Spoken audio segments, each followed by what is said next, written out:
Cette nuit-là, le lac a avalé un homme sous les yeux de tout le village, et personne, absolument personne, n'a osé dire la vérité.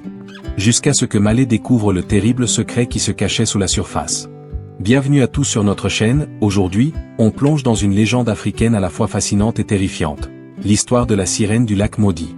Installez-vous bien, car ce récit pourrait bien changer votre vision des monstres et des héros. Au cœur d'un village prospère, niché près d'un lac aux eaux sombres et profondes, régnait une paix fragile. On disait que ce lac, surnommé le lac maudit, n'avait jamais pardonné aux humains. Il y a des générations, un pacte avait été conclu entre les villageois et les esprits de l'eau, un pacte d'harmonie et de respect mutuel. Mais cette alliance, disait-on, avait été brisée. Depuis, une ombre planait sur le village, une peur ancestrale transmise de père en fils.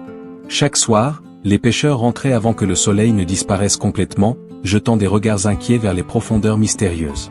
Le lac était source de vie, mais il était aussi source de mort. On racontait qu'une sirène y vivait, une gardienne à la fois magnifique et impitoyable, prête à punir quiconque oserait défier les lois anciennes. Les anciens du village, les gardiens des traditions, répétaient sans cesse les mêmes avertissements: ne provoquez jamais le lac. Ne prenez que ce dont vous avez besoin. Et surtout, ne trahissez jamais sa confiance. Mais les jeunes générations, comme souvent, trouvaient ces histoires un peu vieillottes. Elles riaient des superstitions de leurs aînés, se vantant de leur courage face à un danger qu'ils ne croyaient pas réel. Et puis, une nuit, le drame a frappé.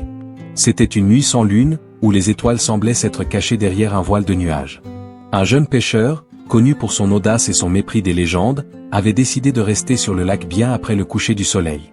Ses amis l'avaient prévenu, mais il avait ri, affirmant qu'il reviendrait avec le plus gros poisson que le village ait jamais vu.